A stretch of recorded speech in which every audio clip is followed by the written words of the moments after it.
വസീഫ് എല്ലാ കാലം ഇടതുപക്ഷത്തിനൊപ്പം നിന്ന, വോക്കലായി തന്നെ CPM-നൊപ്പം നിന്ന, വോക്കലായി തന്നെ CPM നയങ്ങളോട് പിന്തുണ പ്രഖ്യാപിച്ച, ഇനി കോൺഗ്രസിനെ പറ്റി പറയുകയാണെങ്കിൽ കോൺഗ്രസിലെ ഇടതുപക്ഷത്തെക്കുറിച്ച് പറയുന്ന, കടുത്ത സംഘപരിവാർ നിലപാടുകൾ പരസ്യമായി പേടിയില്ലാതെ പ്രഖ്യാപിക്കുന്ന, നഷ്ടങ്ങൾ നേരിട്ടാലും അദ്ദേഹത്തിന്റെ രാഷ്ട്രീയം തുറന്നു പറയുന്ന ഒരു സാത്വികനായ വൈദികൻ, ഒരു പിതാവ് നിങ്ങളോട് കാണിച്ച വിവരദോഷം എന്താണ്?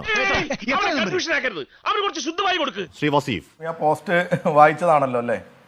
പ്രളയം വരണം, അങ്ങനെ ഒരു മഹാദുരന്തമുണ്ടായാൽ ഞങ്ങൾ അധികാരത്തിൽ വരും, അല്ലെങ്കിൽ അതിൽ നിന്നാണ് അധികാരത്തിൽ വന്നത് എന്നൊക്കെ തോന്നുന്ന പോസ്റ്റ് കേരളത്തിലെ യൂത്ത് കോൺഗ്രസ് അധ്യക്ഷൻ, ഇപ്പോൾ അടുത്ത കാലത്ത് ആയ അധ്യക്ഷനൊക്കെ പറയുന്ന ഒരു രീതിയുണ്ട് കേരളത്തിൽ. ആ രീതിയിലൊക്കെ ഒരു പുരോഹിതന്റെ ഭാഗത്തു നിന്ന് ഒരു സ്റ്റേറ്റ്മെന്റും ഇങ്ങനെയുള്ള പ്രതികരണമൊക്കെ ഉണ്ടാകുമ്പോൾ അതിനോട് പ്രതികരിച്ചു എന്നുള്ളത് തെറ്റാണോ? ഇനി അതിനോട് പ്രതികരിക്കേണ്ടത് വിവരദോഷി എന്ന് വിളിച്ചാണോ വസീഫെ? മാന്യനായ പ്രതിപക്ഷ നേതാവ് അതിനോട് പ്രതികരിക്കേണ്ടത് വിവരദോഷി എന്ന് വിളിച്ചാണോ? അല്ല, പാർട്ടി സെക്രട്ടറി അല്ല, കേരളത്തിന്റെ മുഖ്യമന്ത്രിയാണ്. കേരളത്തിലെ പ്രധാനപ്പെട്ട ഒരു സഭയുടെ പ്രധാനപ്പെട്ട ഒരു വൈദികനെ വിവരദോഷി എന്ന് അധിക്ഷേപിച്ചാണ് അതിനോട് പ്രതികരിക്കേണ്ടത്. മനുഷ്യനല്ലേ? മനുഷ്യനല്ലേ?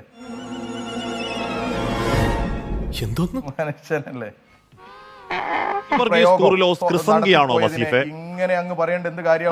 അല്ല, ഗീവർഗീസ് കുറുലോസ് ക്രിസംഗിയായോ? ആ ചാപ്പ് കൊടുത്ത സമയമായോ? നീ ചോദിക്കുന്നതിന് മാത്രം ഉത്തരം പറഞ്ഞാൽ മതി. ആ പോസ്റ്റിന്റെ ഉദ്ദേശം എന്താ? അല്ല, ഞാൻ ചോദിക്കുന്നത് ശരി ആ പോസ്റ്റ് പറയുന്നു സാമ്പത്തിക നയങ്ങളെ പരാജയം, അച്ചടക്കമില്ലായ്മ, ധൂർത്ത്, വളരെ മോശമായ പോലീസ് നയങ്ങൾ, മാധ്യമവേട്ട,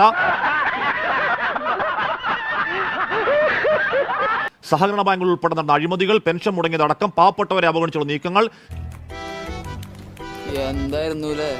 SFIയുടെ അക്രമാസക്ത രാഷ്ട്രീയം, വിമർശനങ്ങളുടെ അസഹിഷ്ണുത, മതസാമുദായിക സംഘടനകളെ അതിരുവിട്ട് പീഡിപ്പിക്കാനുള്ള നീക്കങ്ങൾ, വലതുവൽക്കരണ നയങ്ങൾ തുടങ്ങിയ നിരവധി കാരണങ്ങൾ ഈ തോൽവിക്ക് നിദാനമാണ് എന്ന് പറഞ്ഞിട്ട് താഴെ വരുന്നുണ്ട്.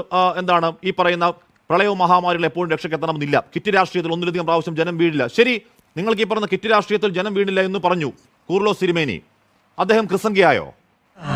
ഇപ്പൊ കിട്ടും. അതിന് ക്രിസംഗിയായി ഞങ്ങൾ പറഞ്ഞോ? അല്ല, ആ ചാപ്പക്കുള്ള സമയം ചോദിക്കുക. സാധാരണ നിങ്ങളുടെ പണി അതാണല്ലോ സാർ. സാധാരണ നിങ്ങളുടെ പണി അതാണല്ലോ, ഈ ചാപ്പ അടിച്ചു കൊടുക്കലാണല്ലോ നിങ്ങളുടെ പണി. നിങ്ങളുടെ പണി അല്ല. ഞങ്ങളുടെ പണി തീരുമാനിക്കും നിങ്ങളാണോ? ഞങ്ങളുടെ പണി അങ്ങനെയാണ്. നിങ്ങൾക്കൊക്കെ എന്തൊക്കെ അടിച്ചു തരണോ ഹാഷ്മി? എന്തൊക്കെ അടിച്ചു തന്നിട്ടുണ്ട്? ഔദാര്യം പറയല്ലേ? ഔദാര്യം പറയല്ലേ? നിങ്ങൾ വസീഫെ ഔദാര്യം പറയല്ലേ? ചാപ്പ അടിച്ച് കിട്ടിയിട്ടുള്ളതാ പറയുന്നേ. പിന്നല്ലാതെ നിങ്ങളുടെ ഒരു സൈബർ ആചാര്യമുണ്ട് സാർ. നിങ്ങളുടെ ഒരു സൈബർ ആചാര്യനുണ്ട് പണ്ട് സാർ. നിങ്ങളുടെ ഒരു സൈബർ ആചാര്യനുണ്ട്.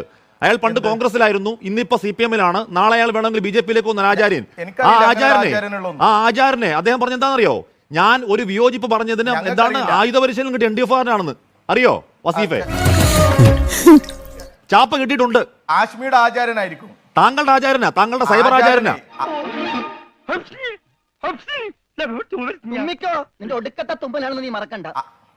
താങ്കളുടെ പാർട്ടിയുടെ സൈബർ ആചാര്യനാ. ഒരുത്തൻ തള്ളി പറഞ്ഞു ഇതുവരെ. അതുകൊണ്ട് ചാപ്പയുടെ കഥ പറയല്ലേ? അത് നിങ്ങളുടെ വീട്ടിലുള്ളവരോട് പറഞ്ഞാൽ മതി. ചാപ്പയുടെ കഥ പറയല്ലേ? അതുകൊണ്ട് ചാപ്പയുടെ കഥ പറയല്ലേ സാറേ? എന്റെ ആചാരം നിങ്ങളും തീരുമാനിക്കണ്ട ഹാഷ്മി. നീ ഇങ്ങോട്ടും പറയണ്ട. നല്ല അഹങ്കാരം